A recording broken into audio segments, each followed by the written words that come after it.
안녕하세요, 가치환입니다. 10월 23일 월요일 국내 시장이 마감되었습니다. 자, 오늘도 시장 흐름이 그렇게 썩 좋지는 않았어요. 코스피는 마이너스 0.7%가 나왔고 조금은 버텨주는 모습이 나오는 것 같았었는데 오늘 저점을 장 막판에 뚫고 내려가면서 2350포인트 근처에서 마무리가 되었습니다. 그래도 그동안의 급락폭을 생각해보면 오히려 0.7%는 그나마 다행이다, 이런 생각마저 드는 것 같습니다. 그리고 코스닥도 비슷하게 0.7% 하락이 나왔고요. 차트의 움직임도 거의 비슷했었네요. 그리고 시가총액 상위 종목들을 보면 오늘은 자동차 관련주가 그나마 좋은 흐름이 나왔었고, 그리고 그 외에는 뭐 크게 급락이 나왔다든지 또는 크게 급등이 나온 종목은 없었습니다. 반면에 KB금융 같은 경우에는 금융주라고 볼 수 있고 또 최근에 국채금리가 많이 뛰고 있잖아요. 그렇다 보면 KB금융의 주가도 오늘도 강세 흐름이 나올 수도 있었겠는데 국제유가 관련주라든지 또 채권금리 상승 관련주들, 그리고 많은 에너지 관련주들 대부분이 5일선을 이탈하면서 단기적인 주가에 꺾임이 나왔습니다. 물론 그게 코스피 지수의 상승으로 연결되진 않았지만 어쨌든 조금은 시장의 반대적인 성격을 갖고 있는 그런 종목들이 조금은 꺾였다는 것은 그나마 지금의 시장에서 조금은 기대를 해볼 수 있는 하나의 내용이 될 수도 있겠죠. 물론 11선과 21선을 이탈한 것은 아닌 만큼 완전히 끝났다는 것은 아니에요. 그리고 코스닥은 에코프로 그룹주하고 또 포스코 DX 이런 종목들을 제외하면 오늘은 전반적으로 시장이 그렇게 나쁘진 않았습니다. 다만 시총 상위 종목들이 많이 빠지면서 전체적으로 코스닥의 낙폭이 조금은 컸다고 볼 수 있겠죠. 그리고 코스피의 수급을 보면 오늘 코스피는 거의 최저 거래대금을 달성했고 외국인도 하루 만에 다시 2,500억가량의 많은 수매도가 나왔습니다. 그리고 반대로 코스닥도 거래대금이 최저였거든요. 그런데 오랜만에 기관과 외국인의 양매수가 들어왔어요. 그리고 삼성전자는 모처럼 외국인의 순매도가 나왔고요. 반대로 기관은 또 매수세가 들어왔죠. 그리고 SK하이닉스도 마찬가지로 외국인만 나홀로 순매도가 나왔고 기관하고 개인은 순매수를 보여주었습니다. 그리고 많은 2차전지 관련주들 삼성 SDI라든지 LG에너지솔루션 여전히 외국인의 순매도는 계속 이어지고 있고요. 삼성 SDI의 외국인의 순매도는 점점 더 커져가는 것 같아요. 자, 그럼 이어서 주체별 매매 동향에 대해서 살펴보도록 하겠습니다. 10월 23일 외국인이 가장 많이 매수한 종목은 에코프로, 삼성전자 우선주, 포스코홀딩스, LS일렉트릭, 레인보우 로보틱스. 오늘은 꽤나 다양한 업종들을 매수했죠. 그리고 기관은 삼성전자, 삼성 SDI, SK하이닉스, LG에너지솔루션, 그리고 한미반도체까지. 기관은 2차전지와 반도체를 집중했습니다.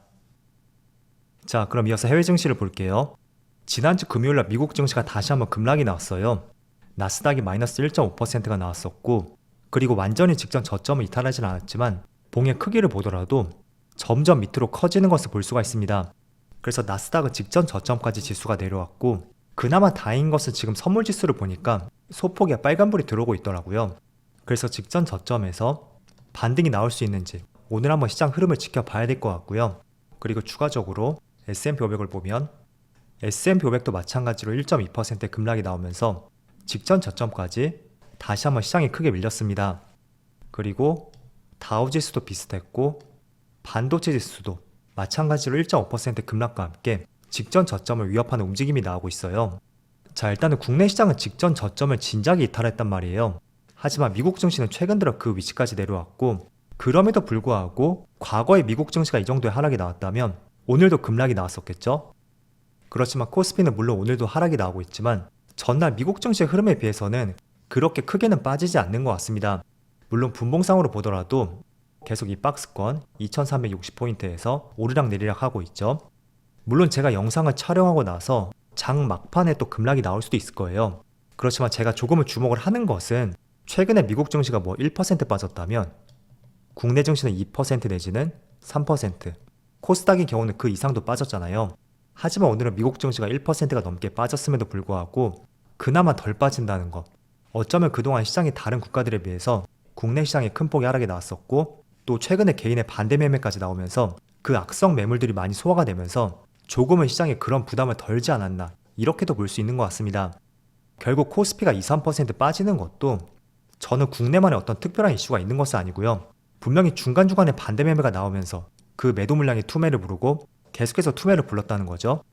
그리고 현재 신용장고의 추이를 보시더라도 20조를 상회했던 물량들이 지금 18조 원 초반대까지 크게 떨어졌단 말이에요.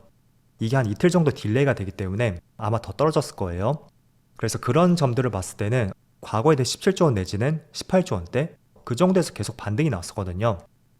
때문에 조금은 이런 부분 때문인지 현재 지금 0.6% 하락이 나온다고 해도 그동안 이런 흐름에 비해서는 그나마 조금 선방하고 있지 않나 이렇게 볼 수 있는 것 같습니다. 자, 그리고 정말 전쟁 이슈 같은 경우에는 예측하기가 정말 어려운 것 같아요. 지난주에 막 전쟁이 발생했을 당시만 해도 곧 지상군을 투입할 것이고 이게 다른 국가들까지 번지면서 더 큰 확전이 되지 않을까 그런 생각들이 많이 들었습니다. 하지만 주말 사이에 나온 뉴스를 보면 충분히 확전 가능성이 있고 또 이른 시일 내에 지상군 투입을 할 것이라는 걱정도 드는 것은 사실이에요.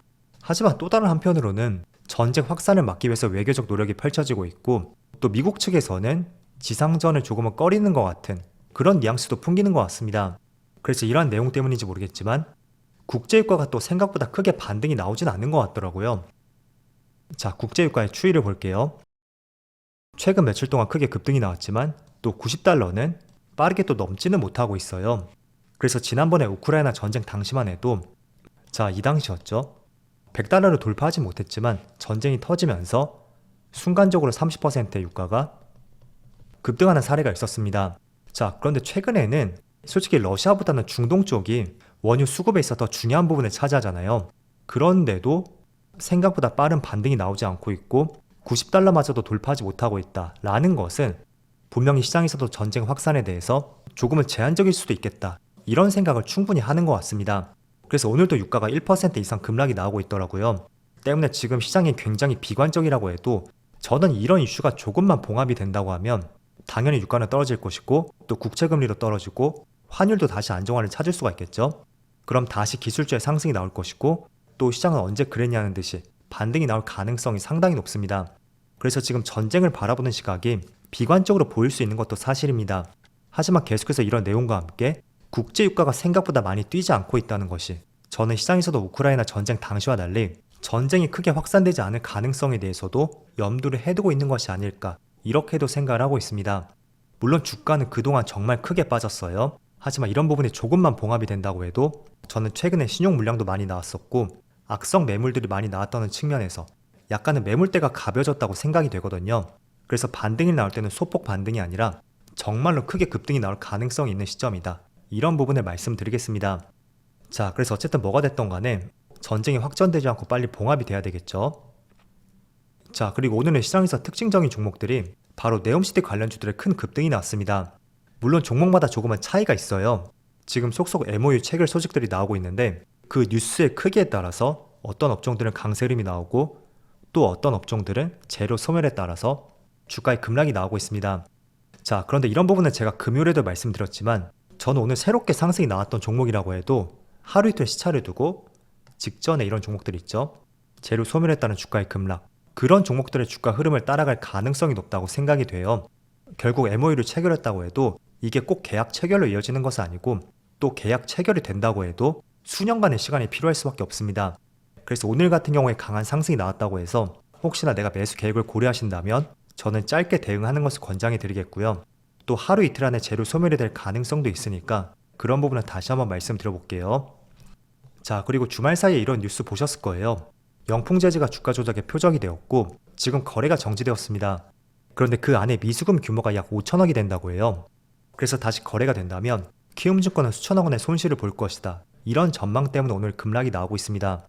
자, 그래서 이런 경우 때문에 지금 많은 종목들이 증거금 100%로 설정이 되었어요. 기존에는 뭐 20%, 30% 이렇게 설정된 종목들이 있었다면 지금 100%로 변경이 되었고 참 소잃고 외양간 고친 것이 아닌가 그런 생각이 드는 것 같습니다. 자, 하지만 영풍재즈 같은 경우에는 제가 몇 달 전에도 말씀드렸을 거예요. 굉장히 냄새가 나는 주가 흐름을 보여주고 있다. 이렇게 말씀드렸었고 그 근거 중에 하나가 어떤 종목이든 시장에 급락이 나온다면 그 급락장을 피해갈 수는 없습니다. 물론 해치주도 있겠죠. 그렇지만 일반적인 종목이라면 그럴 가능성이 현저하게 낮다고 볼 수 있고 그럼에도 불구하고 계속 주가가 꾸준히 우상향을 보여주었다는 것은 지난번 라더견 사태를 봤을 때도 이런 종목들은 조심하자고 말씀드렸어요. 그래서 여러분들이 앞으로 주식을 한다고 해도 자, 지금 차트를 보세요. 코스피가 작년부터 올해까지 정말 수많은 굴곡이 있었고 또 변곡점도 있었습니다. 하지만 이 종목을 보면 별다른 조정 없이 큰 상승이 나왔었고 거래량을 보더라도 누가 봐도 굉장히 수상하단 말이에요. 그래서 이런 종목들을 한번 보시면서 차트를 한번 기억을 해두세요. 그리고 지난번에 라더견 사태 때도 자, 주가 흐름을 한번 보세요. 2022년에 시장이 굉장히 좋지 않았음에도 불구하고 별다른 조정 없이 계속 꾸준히 우상향 흐름이 나왔습니다.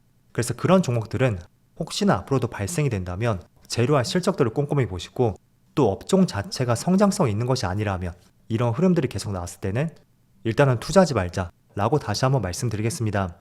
그래서 한 번쯤은 기억을 해두신다면 다음에 투자할 때는 조금은 조심할 수가 있으니까 그런 관점에서 말씀을 드려볼게요.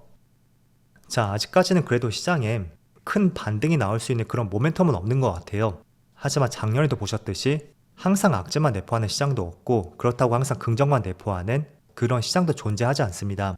때문에 최근에 많은 낙폭이 나왔던 만큼 조만간에 어떤 좋은 소식과 함께 시장에 반등이 나올 수 있는 터닝 포인트가 언제쯤 될지 그런 부분을 계속 관찰해 보면서 늘 시장에 대한 공부를 해 나가자고 말씀드릴게요.